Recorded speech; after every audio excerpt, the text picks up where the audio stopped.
Acordamos bem cedo com a movimentação dos peregrinos, já se preparando para o início da jornada.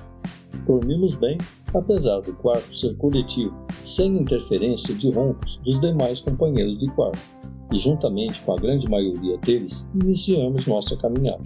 A altimetria do trajeto previa um dia tranquilo, sem muitas subidas, o que foi bem animador.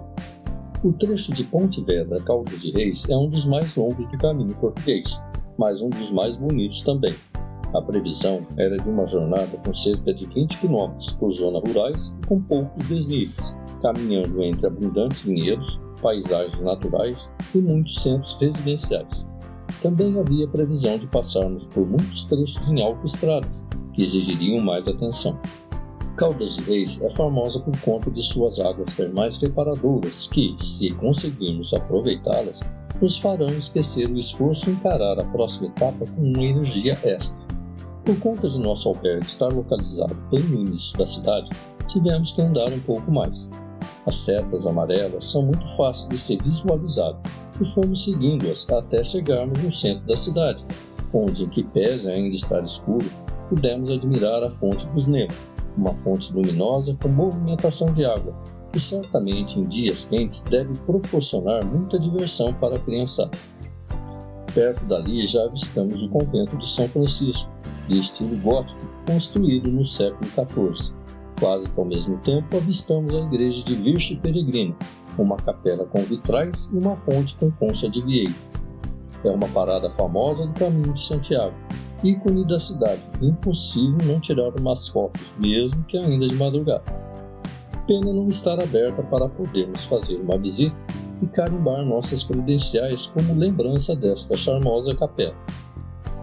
Continuamos nossa caminhada pelo centro histórico de Ponte Vedra a tempo de verificar as barraquinhas das festividades de feiras francas sendo desmontadas. Os profissionais de limpeza também já estavam trabalhando duro para recolher o lixo das ruas do centro histórico. Pela quantidade de lixo, a festa da noite anterior deve ter sido muito boa e pensamos que o fato do albergue ficar um pouco distante foi um facilitador para o nosso sono. Saindo do centro histórico, nos aproximamos da ponte medieval, passando ao lado de um miliário e finalmente nos deparamos com a ponte de Burgo, uma ponte medieval construída sobre uma ponte mais antiga de origem romana, que atravessa o rio Leres com um excelente visual. De longe avistamos a Ponte das Correntes, iluminadas de vermelho. O piso da Ponte de Burgos é todo composto por lâmpadas coloridas, que dão um visual muito legal durante a noite. Uma vez cruzada a ponte, nosso caminho passou ao lado do Estádio Municipal de Passarão, o estádio de futebol de Ponte Vedra. Estádio muito bonito por fora. Num horário mais propício, fazer uma visita no seu interior seria muito interessante. Saindo da zona urbana, passamos pelo Parque Junqueira de Alba e logo a seguir encontramos a bifurcação da variante espiritual. À direita continua o caminho tradicional e à esquerda para fazer a variante espiritual, que passa por Poio, Combarro, Armenteira, Ponte Arnelas e Vila Nova de Arouças, voltando a juntar ao caminho em Ponte Cessures, após uma etapa de barco de 28 km, com necessidade de se reservar o barco em dias de muito movimento. Continuamos pelo caminho tradicional à direita, bem arborizado, e um pouco mais adiante encontramos a igreja de Santa Maria de Alba, construída no século XII em estilo românico, embora tenha sido totalmente reconstruída no século XVIII. Seguindo as setas amarelas, desembocamos na autoestrada que liga a Alba a São Caetano e passamos a segui-la até encontrarmos a capela de São Caetano, uma pequena ermida do século XVIII. Seguimos por um bosque acompanhando os sinais pintados que nos guiam, sempre alternando asfalto, terra e calçamento até uma linha de trem que passamos a acompanhar. Em Serconzons, nos deparamos com um marco miliário da Via 19, em dedicação ao imperador Magnêncio no ano de 350 d.C. Um vestígio silencioso de outros tempos, lembrando que este caminho é trilhado há séculos. Num trecho desse bosque, avistamos pela primeira vez no caminho um peregrino acompanhado por um cachorro, que aparentemente estava bem feliz em seguir seu tutor. Finalmente cruzamos a linha de trem por uma passagem de nível e voltamos a caminhar pelo bosque até chegarmos a San Amaro, onde nos deparamos com a capela de Santo Amaro de Barro, uma pequena capela que no momento estava fechada, mas o seu exterior era muito bonito. Pegamos um trecho de descida pelo asfalto até chegarmos em um pequeno parque para descanso, com algumas mesas de madeira, conhecido como Carvalho, local muito bonito onde existem estátuas esculpidas em árvores, bonitas e originais, assim como as pedras que foram decoradas com frases inspiradoras. Aproveitamos para fazer uma pausa para descanso e comer o lanche preparado no dia anterior. Uma vez descansados, seguimos o caminho rumo a Caldas de Reis, já nos deparando com o Cruzeiro de Lamas, construído em 1688, de onde conseguimos avistar à esquerda a ponta da igreja de São Manege da Portela, bem perto do albergue de Portela. Continuamos pelo asfalto atravessando a zona rural de Portela, cruzamos a autoestrada que liga Apoio a Pontevedra, passamos também por um marco indicando que este trecho do caminho sobrepõe a via Romana 19, até que chegamos no bar, o Caminho da Ira, onde fizemos mais uma parada para descanso, um café e carimbo. Dali para frente um longo trecho alternando asfalto, terra, cascalho e pedra, mas a paisagem seria espetacular e tem o poder de nos envolver de tal forma que a atenção se volta inteiramente para a beleza ao redor, fazendo com que a distância percorrida pareça insignificante. Enquanto o olhar se perdia nos contornos, nas cores e nos detalhes do cenário, o corpo continuava avançando, mas o cansaço que normalmente acompanha a percepção de quilômetros parecia desaparecer. Como é interessante verificar que essa distração visual pode nos fazer subestimar o esforço físico, levando-nos a sentir menos fadiga. É como se, por alguns instantes, a mente assumisse o comando da caminhada.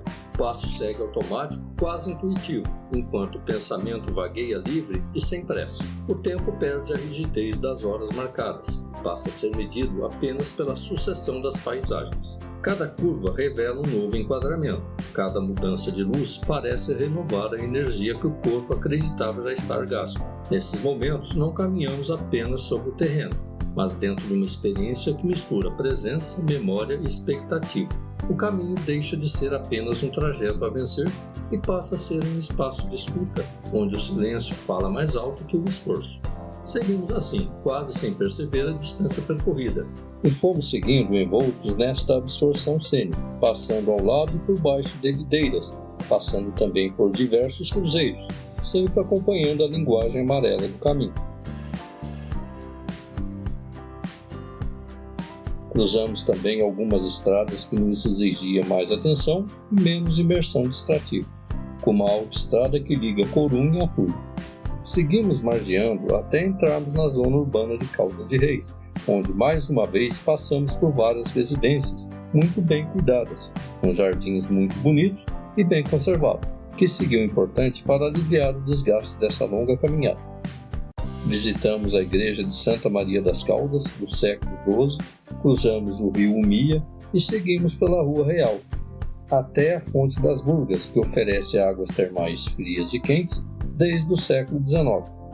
Em frente à fonte está a igreja de São Tomé de Canterbury, dedicada ao arcebispo inglês Thomas Becket, que passou por Caldas de Reis em 1167, durante sua peregrinação a Santiago. Encerramos a etapa chegando à nossa hospedagem, o apartamento Um Rincão Romano, na Rua Real 77, próxima à ponte medieval sobre o rio Bermanhe, com 2 quartos e 2 banheiros por €45 o casal, completando assim um percurso de 23 km e 800 metros, realizado em cerca de 6 horas e meia.